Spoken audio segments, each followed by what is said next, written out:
heute nach Afghanistan abgeschoben wird? Sehr gut. Warum werden so viele Frauen vergewaltigt von denen? Weil heute uns so viel Geld genommen werden. Wie kann das eigentlich sein, dass wir sagen, die Bundeswehr muss da sein, um das Land zu sichern, und auf der anderen Seite ist es so friedlich, dass alle kommen? Es ist einfach gegen die Menschenrechte, es ist gegen deutsches, internationales, bayerisches Recht, Menschen in ein Kriegs- und Krisengebiet abzuschieben. Wer sagt, dass der Afghanistan ist sicher? Das geht nicht.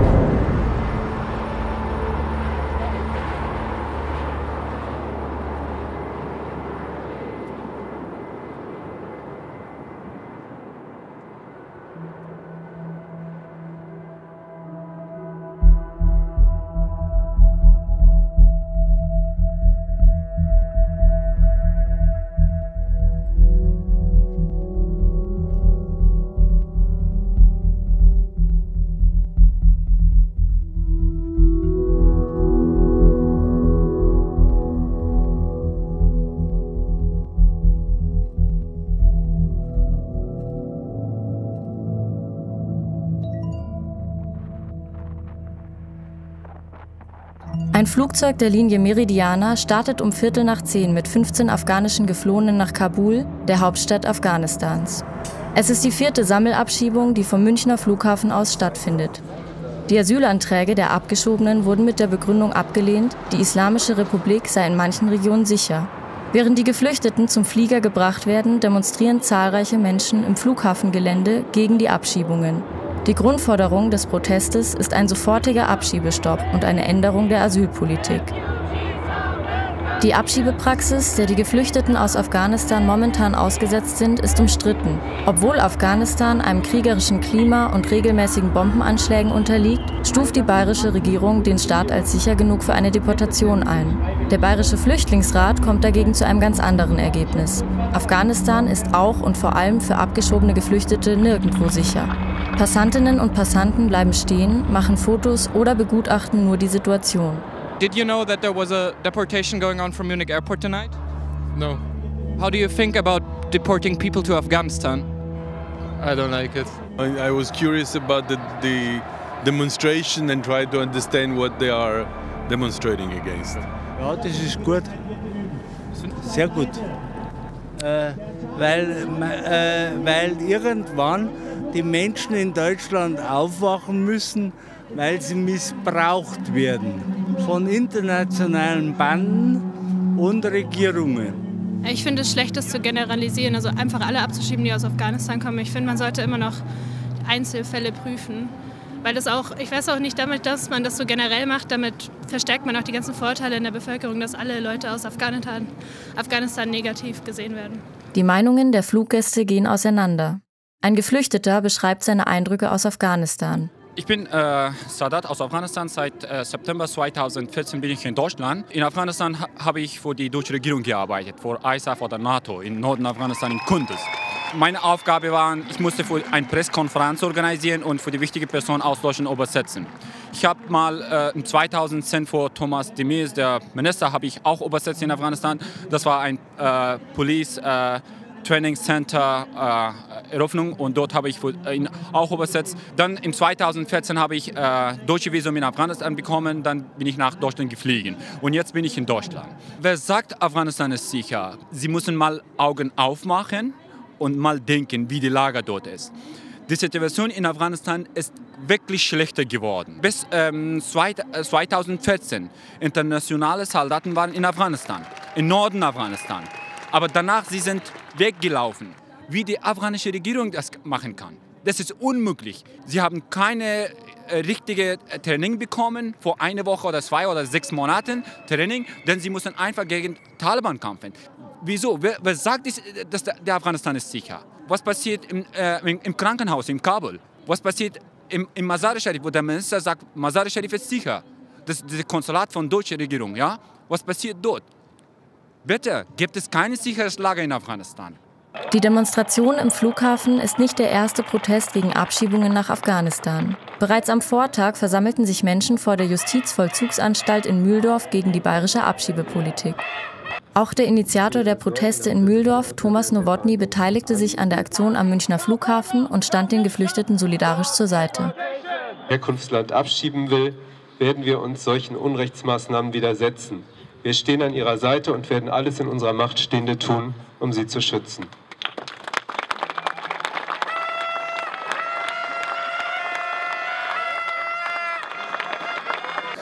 Wir waren so 400 bis 500 Leute. Wir haben es geschafft, diesen Abschiebeknast einmal zu umzingeln.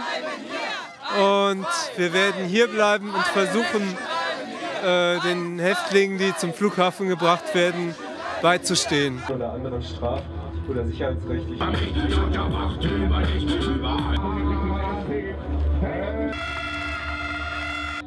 Appreciation. Das beste Zeichen ist ja, dass eben die Bundeswehr in Afghanistan ist, weil es eben eigentlich nicht sicher ist, ja, und auch das Mandat immer wieder verlängert wurde.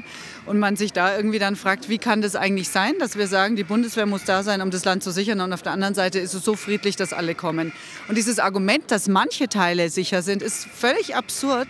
Also Afghanistan ist alles andere als sicher, und es ist wirklich unmöglich, dass irgendwelche Landesregierungen nicht von ihrem Recht Gebrauch machen, die 3 Monate auszusetzen. Das ist ganz klar nicht für Flüchtlinge, Menschen, nicht für deutsche Menschen oder nicht für die ganze Welt ist ganz klar, dass Afghanistan ist nicht ganz sicher. Das ist nicht für 1 Jahr oder fast 2 Jahre. Afghanistan ist nicht sicher. Für 4 oder 45 Jahre Afghanistan sind Krieg, und alle Menschen wissen ganz gut. Afghanistan ist nirgendwo sicher.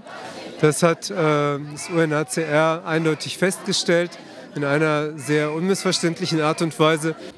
Es ist ganz dringend notwendig, hier zu zeigen, dass wir keine Abschiebungen nach Afghanistan wollen als Zivilgesellschaft in Bayern. Was ich aber noch viel wichtiger finde, ist, dass es nicht bei dem Protest bleibt, sondern dass es sich eben auch in ganz klare politische Forderungen ummünzt und dann eben halt auch daraus eben weiterhin entwickelt wird, zu sagen, es muss grundsätzlich wieder eine andere Asylpolitik her. Das, was wir in den letzten 1,5 Jahren erlebt haben, ist völlig der verkehrte Weg, und es ist eine Aushöhlung des Asylrechts.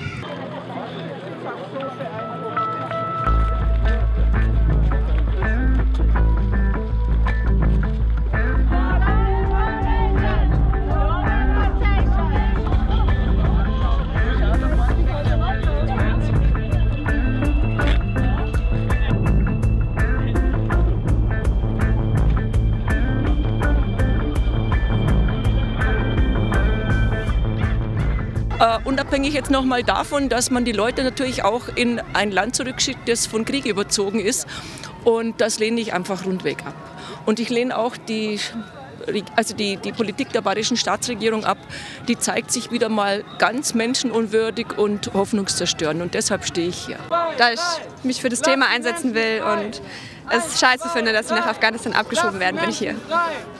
Ja, auch vor allem, weil dieses bodenlose Unrecht, das im Moment passiert, nicht mehr tragbar ist für meine Begriffe. Dass man anhand der afghanischen Flüchtlinge sozusagen ein Exempel statuieren möchte und sie den stark rechten Wählern, wie beispielsweise den AfD-Wählern, zum Fraß vorwirft. Wo immer es zu Protesten gegen Abschiebungen kommt, sind auch Rechtsextreme bald vor Ort. Sie fordern eine noch restriktivere Abschiebepolitik, als sie die Bundesregierung momentan vornimmt. Viel Glück auf diesem Wege und hoffen, dass er bei uns bleiben kann. Wenn ich heute an ein Kriegsgebiet bin, ich darf auch flüchten, aber wenn sich das wieder normalisiert oder wenn das wieder, dann darf ich wieder zurückgehen. Also mehr kann ich jetzt dazu nicht mehr sagen, aber weil halt uns so viel Geld genommen wird. Wir werden narrisch von der Kasse, 4 Ausländer, uns halt Geld nehmen. Was sind denn Ihre Gedanken zu Abschiebungen nach Afghanistan? Was will hier wollen mit den Schwarzen? Warum werden so viele Frauen hier? Warum werden so viele Frauen hier vergewaltigt von denen?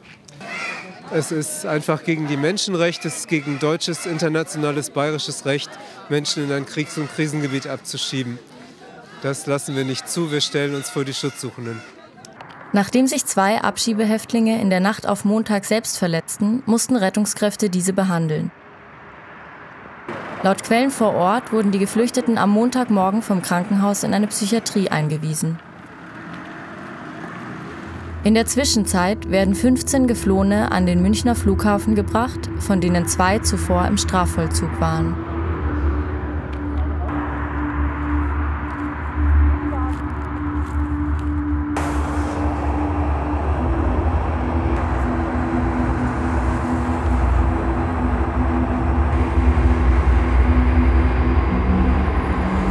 Ein Bus transportiert die Geflohenen, abgeschirmt von der Öffentlichkeit, zum Flieger der Charterlinie. Niemand soll sehen, dass in dem Bus Menschen sitzen, die eine unfreiwillige Reise in ein unsicheres Land vor sich haben.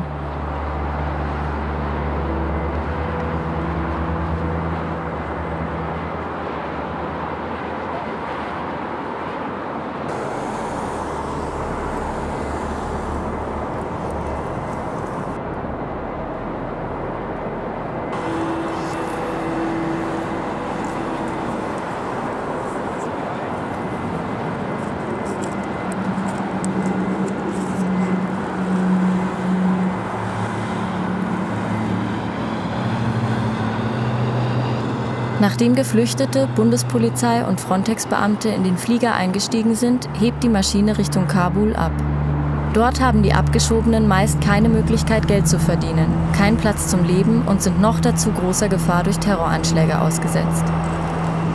In Kabul ist die Wohnraumsituation extrem angespannt, da viele Zurückgekehrte ankommen und Menschen aus anderen Landstrichen dorthin fliehen müssen. Kein Teil Afghanistans lässt sich isoliert vom Gesamtbild betrachten. Deshalb kann auch kein Teil als sicher eingestuft werden. Laut dem aktuellen UNHCR-Bericht hat sich die Situation im Land im Vergleich zum Vorjahr stark verschlechtert. Es kommt zu Anschlägen und Übergriffen. Der bewaffnete Konflikt hat sich wieder ausgebreitet. Das führte auch dazu, dass Anfang 2016 die Zahl der zivilen Opfer der Auseinandersetzungen zum ersten Mal seit 2009 eine Rekordhöhe erreichte. Umso fragwürdiger ist das Verhalten der Bundesregierung. Im Jahr 2015 wurden noch 47% der Menschen als Geflüchtete anerkannt. 2016 waren es nur noch 22%, obwohl sich die Lage in Afghanistan deutlich verschärft hatte. Das Land ist nach wie vor Schauplatz massiver militärischer Auseinandersetzungen, die jedes Jahr zahlreiche Tote fordern. Die Perspektive für diejenigen, die zur Rückkehr gezwungen werden, ist also mehr als nur ungewiss.